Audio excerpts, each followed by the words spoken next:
अस्सलाम वालेकुम। Nahid Tahir Riyadh Saudi अरब से अपने खूबसूरत अफसानों के साथ हाजिर है।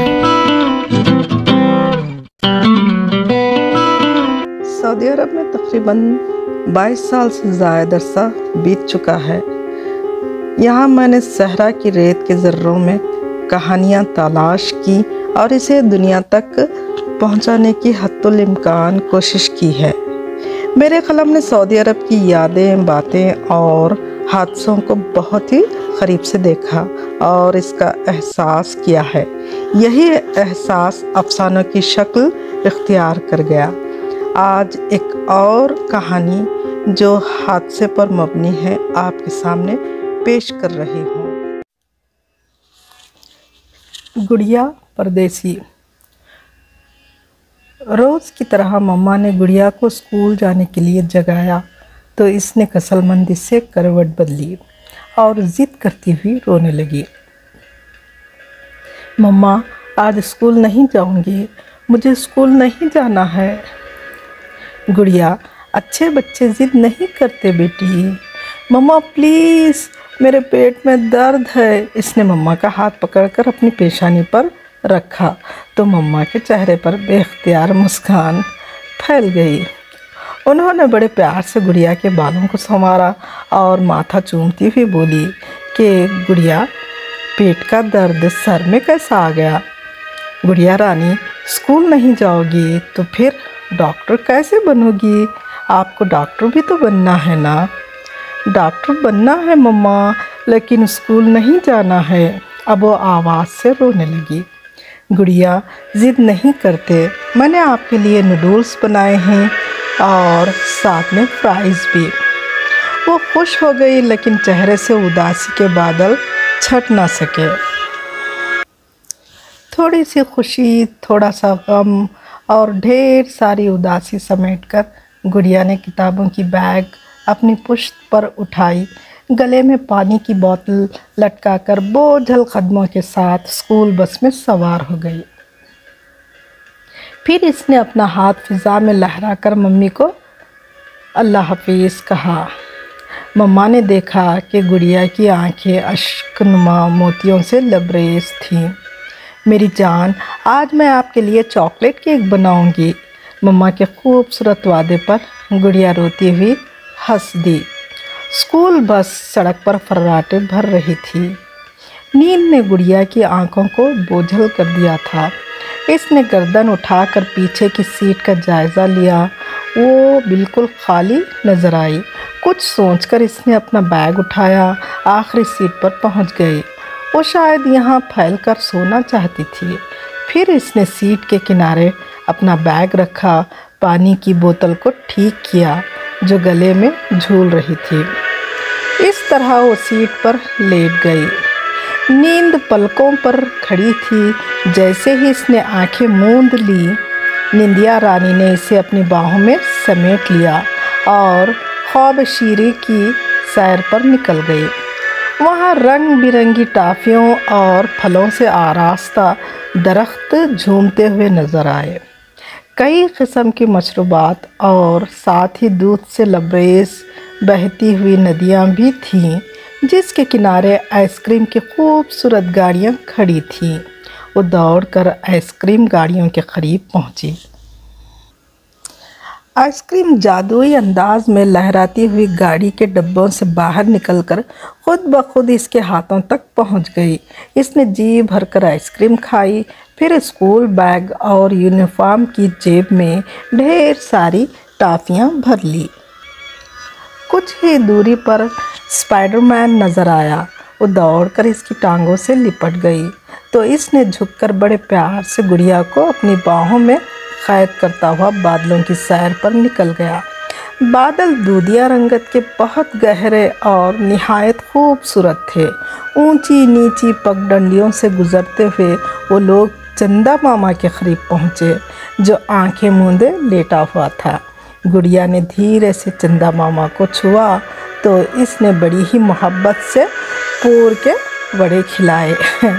रोशन तारे भी लपक कर इसके पास पहुँचे और प्यार से गुड़िया को गुदगुदाने लगे। वो खिलखिलाकर हंस पड़ी।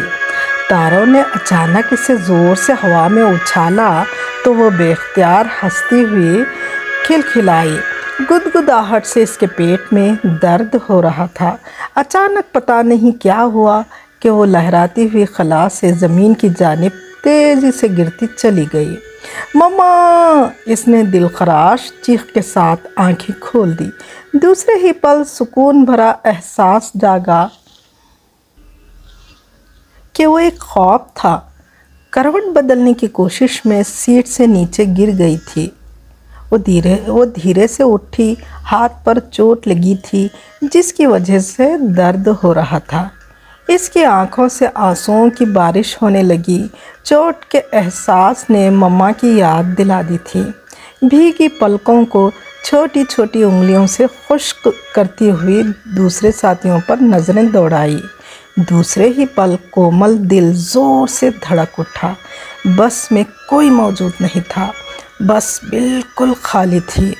इसने खिड़की का पर्दा हटाकर अश्कों से लबरेज धुंधली आँखों से वसी सहरा को देखा। फिर वो खौफज़दा बुरी तरह कांपती हुई ज़ोर ज़ोर से रोने लगी। मम्मा मम्मा! वो मुसलसल रोते चली गई।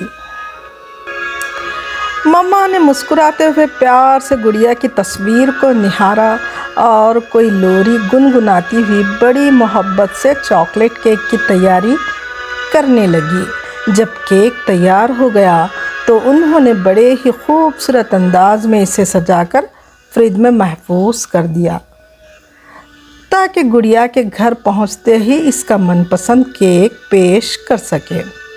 स्कूल पहुंचने पर तमाम बच्चे अपनी अपनी धुन में मगन बस से उतर गए थे। गुड़िया पिछली सीट पर सोने की वजह से किसी ने इसकी जानिब तवज्जो ही नहीं दी थी। गुड़िया रोती हुई आवाज़ लगाई। मम्मा! जल्दी से दरवाजे के करीब पहुंची और इसे खोलने की नाकाम कोशिश करने लगी। फिर खिड़की से बाहर झांका। दूर दूर तक कोई नज़र नहीं आ रहा था। इसकी नज़रें मायूस लौट आईं। इसने कुछ सोचकर खिड़की पर पूरी कुव्वत से ज़रबें लगाई। एसी की वजह से खिड़की के तमाम ग्लासेस मुस्तकिल लॉक थे। इसके अलावा वो बहुत ही कमज़ोर और बहुत ही छोटी थी। गर्मी की शिद्दत इतनी बढ़ गई थी कि अब इसका सांस लेना भी मुहाल होता जा रहा था। आँखों से आंसू रवा थे। नाक बुरी तरह बह रही थी। यूनिफॉर्म पूरी तरह गीला हो चुका था। आग उगलता सूरज बस को किसी सूखे पत्तों की तरह जलाता जा रहा था। सऊदी अरब में 50 डिग्री की दर्जा हरारत आम होती है। वक्त के साथ गर्मी की शिद्दत उरूज को पहुंच रही थी। धीरे धीरे इसका सांस लेना मुहाल होने लगा। हिचकियां गले में कैद फड़फड़ाईं। दिल से धड़कनें और गले से आवाज़ का साथ छूट गया। वो निढाल होकर सीट पर बेहोश होकर गिर गए। जब सूरज पर मुकम्मल शबाब छाया तो गुड़िया की ज़िंदगी का टिमटिमाता हुआ दिया चिराग शहर में तब्दील होने लगा। दोपहर 12:30 बजे जब बस स्कूल गेट पर पहुंची तो बच्चे आज़ाद पंछियों की मानिंद चहचहाते हुए दौड़कर बस में सवार होने लगे। दूसरे ही पल इनकी चहचहाहट खौफनाक चीखों में तब्दील हो गई। ड्राइवर ने घबराकर पीछे देखा और फ़ौरन ड्राइविंग सीट से उतरकर पीछे की डोर से बस में सवार हुआ और इसकी आंखें वहशत से फैल गईं। बच्चों, ये एक सच्चा वाक़या था जो दम्माम शहर में वाक़या हुआ। इसे कहानी की शक्ल में पेश करने का एक ही मकसद था कि आप बच्चे सबक हासिल कर सकें। याद रखें, अगर किसी को नींद आ रही हो तो अपने दोस्तों को आगाह कर दें ताकि वो आपको वक्त पर जगा सकें। अपना और अपनों का ख्याल रखें। Thank you for watching this video until it is finished. If useful to you guys, please like and share this video. If you have any suggestions for us, leave a message in the comments field. Always support us by clicking the subscribe button, because it means a lot to us. To the next video. See you.